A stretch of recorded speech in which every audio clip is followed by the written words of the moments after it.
Kita tumbuh besar dibarengin sama sebuah paradoks yang sangat aneh. Di sekolah, kita diajarin matematika, yang mana itu adalah alat untuk menajamkan logika. Satu tambah satu sama dengan dua. Tapi ketika kita lulus, keluar dari gerbang sekolah, dan mulai terjun ke masyarakat, aturannya berubah drastis. Yang awalnya satu tambah satu sama dengan dua, berubah total. Hasilnya terserah sama siapa yang punya kuasa, siapa yang punya jabatan, atau siapa yang lebih tua. Pernah nggak lu nyadar semakin lu berpegang teguh dengan logika, semakin logis pikiran lu, semakin lu berbicara berdasarkan data dan fakta, lu nggak akan dianggap pintar, malah dianggap nggak sopan, ribet, egois kayak anak kecil. Kita hidup di lingkungan di mana kebenaran itu kalah penting dibanding sama kerukunan. Dan karena itulah orang yang paling bijaksana yang sering kita temui, yang sering kita lihat adalah orang yang paling pintar nyembunyiin kebenaran. Yang jadi pertanyaannya, apa ini sebuah kesalahan? Kenapa kalau itu adalah sebuah kesalahan sampai sekarang nggak dibenerin? Assalamualaikum warahmatullahi wabarakatuh. Sebelum kita masuk lebih dalam, ini adalah video pembukaan titik nol dari playlist yang judulnya Kenapa Masyarakat Kita Butuh Cacat Logika Untuk Hidup Rukun. Di episode-episode mendatang akan kita bedah satu persatu logical fallacies yang ada di masyarakat. Terus juga bukan sekedar definisi doang, kalau kayak gitu mungkin kalian udah tahu ya. Tapi gimana kita cara mengimplementasikannya langsung? Tujuannya biar bukan jadi ahli debat, tapi biar kita bisa lebih memahami, jadi lebih sadar ketika ada sebuah kondisi di mana kita dipaksa untuk mematikan nalar. Dan juga bukan bermaksud menentang kerukunan, tapi kita harus bisa ngebedain mana yang harmoni, mana yang hegemoni. Kita harus mengejar dan mewujudkan kerukunan yang didasari oleh rasa saling mengerti. Bukan kerukunan yang lahir karena satu pihak dipaksa diam. Faktanya, tanah air tercinta kita ini jadi lahan yang subur banget untuk numbuhin logika yang bengkok. Mari kita bedah lebih dalam. Di permukaan, kalau kita ngelihat pakai mata doang, emang kelihatan harmonis, adem ayem ae. Tapi di balik itu semua ada ketegangan, ada konflik yang diredam, yang ditahan nafasnya. Nggak berani menyampaikan kebenaran, karena bisa ngerusak suasana yang kondusif. Ketika lo bersuara, malah direspon gak sesuai konteks. Entah itu malah personal, lo diomong masih muda, dianggap kurang pengalaman, dan lain-lain. Hingga akhirnya kita nerapin budaya ewuh pakai wuh. Dan konsepnya nggak hanya di Jawa doang, tapi hampir menyebar seluruh masyarakat kita. Dan ketika kita mendiamkan kesalahan, demi menjaga perasaan, demi menjaga keharmonisan sosial, kita dipaksa menukar koreksi dengan ilusi. Sekarang muncul pertanyaan, kalau cara berpikir ini merusak, kalau budaya nggak enakan ini menghambat kemajuan, kenapa dia bisa bertahan? Kenapa dia diwariskan secara struktural? Paham dulu satu prinsip dasar evolusi, sesuatu yang nggak berguna pasti akan punah. Kenapa logical fallacies ini masih bisa bertahan selama ini? Yang artinya masih ada fungsi kan? Jadi kita lurusin dulu kalau cacat logika itu nggak sama dengan kebodohan. Bukan soal IQ tapi teknik berpikir. Orang yang sangat cerdas sekalipun bahkan bisa terkena cacat logika. Dan di video ini kita akan melihat cacat logika atau logical fallacies ini sebagai mekanisme bertahan hidup. Di budaya kita, yang menjadi prioritas itu bukan kebenaran objektif, tapi kohesi kelompok, keharmonisan, keterikatan. That's why kenapa orang lebih senang dengar beautiful lie daripada painfully truth. Logika itu sifatnya tajam banget, membelah, hitam, putih, benar, salah. Kalau lu pakai logika murni ke teman, saudara, atau keluarga, pasti ada yang tersinggung.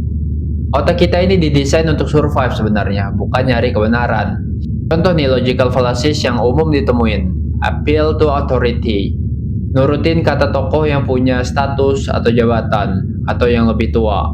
Secara logika ini salah, kebenaran nggak diukur sama umur dan jabatan. Lu ngedebat keputusan bos lu pakai data murni. Enak kalau bosnya reflektif, tapi kalau reaktif, emosional, atau juga orang tua yang didebat anaknya pakai fakta, udah hampir pasti responnya kualat dan durhaka.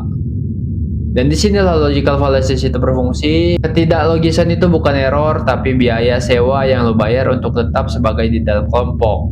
Ini realitasnya, orang-orang diam saat melihat kesalahan bukan karena mereka bodoh. Mereka diam karena lagi kalkulasi untung rugi di otak. Kalau gue ngoreksi omongan dia, gue benar. Kalau gue benar tapi dimusuhin satu kantor.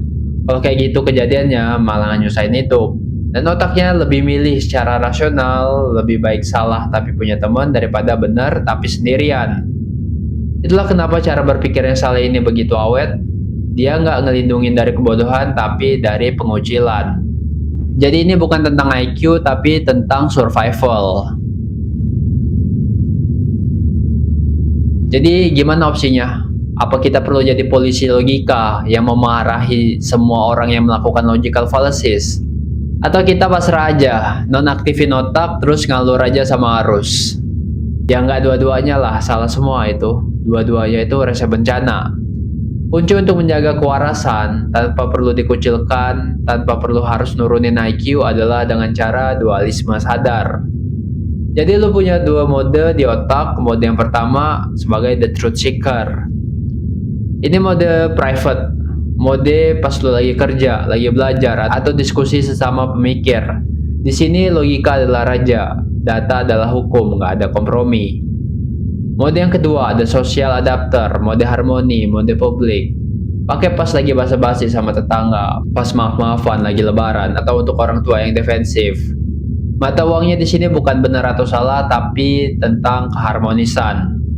Dan kita jangan salah baca medan, jangan kebalik, harus tahu kapan pisau logika yang tajam itu dikeluarin, kapan harus disarungin. Terus juga menurunin standar bicara bukan maksudnya nurunin standar kecerdasan. Itu maksudnya lebih ke adaptif, kompabilitas. Kita menyesuaikan diri bukan untuk kalah, tapi biar koneksi lebih tersambung.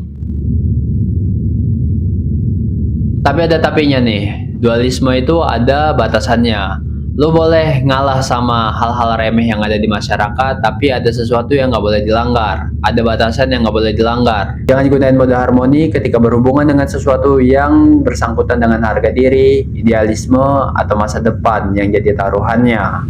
Ketika ada ketidakadilan yang dibangun, ketika ada keputusan bodoh yang berpotensi ngancurin masa depan atau keluarga lo, di sini harus wajib matiin mode nggak enakan. Logika dan akal sehat harus wajib mengambil kendali. Oke, masuk akhir video. Jadi gue bikin video ini bukan untuk ngeritik orang-orang di luar sana, tapi gue ngomong sama lo.